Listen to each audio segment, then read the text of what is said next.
السلام علیکم ورحمۃ اللہ وبرکاتہ۔ صحت مند زندگی کا ایک اہم راز۔ پاکستانی نژاد ماہم بانو امریکہ کی ریاست ورجینیا میں رہائش پذیر تھی۔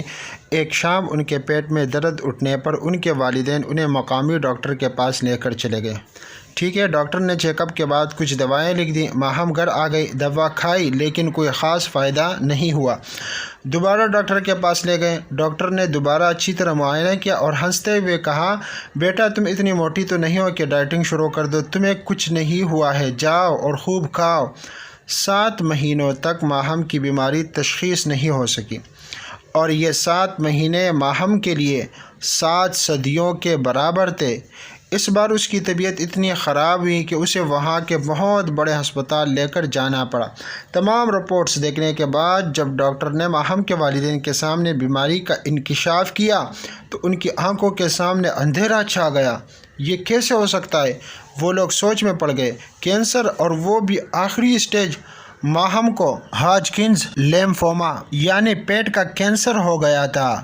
ماہم کہتی ہیں کہ کیموتھراپی اور دوسرے طریقہ علاج سے گزرتے گزرتے میں اس مقام تک پہنچ گئی تھی جہاں ڈاکٹر کہتے ہیں کہ اب دوا کی نہیں، دعا کی ضرورت ہے۔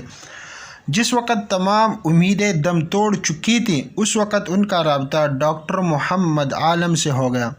ڈاکٹر عالم جو اپنی خدمات کی وجہ سے دنیا بھر میں مشہور ہے، انہوں نے ماہم کو سمجھایا کہ ابھی کچھ نہیں بگڑا ہے، ابھی بھی سب کچھ ٹھیک ہو سکتا ہے، بیماری کچھ نہیں ہوتی، کینسر کی کوئی وقعت نہیں ہے، بس تم نخرے کرنا چھوڑو اور اللہ تعالیٰ کا شکر ادا کرنا شروع کر دو۔ ماہم کہتی ہیں کہ اس وقت میں نہیں سمجھی کہ نخرے کرنے اور شکر ادا کرنے سے کیا مراد ہے۔ یہ بات مجھے اس وقت سمجھ آئی جب 15 ڈاکٹرز کی ٹیم نے یہ کہا کہ اب مجھے اس ہسپتال میں رکھنے کا کوئی فائدہ نہیں ہے۔ صبح ہوتے ہی مجھے دوسرے ہاسپٹل میں ریڈیشن کے لیے منتقل کر دیا جائے گا، جہاں میرے بچنے کے امکانات تو نہیں ہے لیکن زندگی تھوڑی بڑھ سکتی ہے۔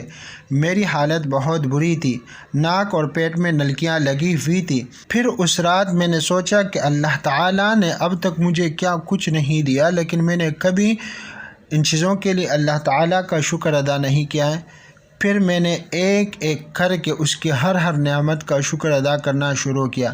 میں نے اپنے اعضاء کا، اپنے رشتوں کا، اپنے دوستوں کا اور زندگی میں آنے والی تمام خوشیوں کا شکر ادا کیا۔ میں نے سوچا کہ میں اب تک زندہ ہوں، اس سے بڑی بات کیا ہو سکتی ہے۔ ماہم کی پوری رات شکر ادا کرتے کرتے گزر گئی، ایسا شکر جو اس نے پہلے کبھی ادا نہیں کیا تھا۔ صبح اٹھنے کے بعد ماہم بہت عرصے بعد پرسکون محسوس کر رہی تھی۔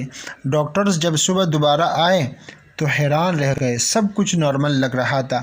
ٹیسٹ کیا تو معلوم چلا کہ ماہم کا کینسر ختم ہو گیا تھا اور وہ بالکل ٹھیک ہو چکی تھی۔ آج ماہم بل گیٹس کے ساتھ ساتھ دنیا کی دیگر اہم شخصیات سے ملاقات کر چکی ہے، کینسر کے مریض بچوں کے لیے کام کر رہی ہے اور فیوچر ورلڈ کے بورڈ آف گورنرز میں بھی شامل ہے۔ تو عزیز سامعین، شکر گزاری کو اپنی زندگی کا مقصد بنا لیجئے اور کامیاب صحت مند زندگی گزاریے۔ آپ کی پرخلوص دعاؤں کا طلبگار آپ کا بھائی عبدالاحد رحمانی منجاکوٹی۔ والسلام علیکم ورحمۃ اللہ وبرکاتہ۔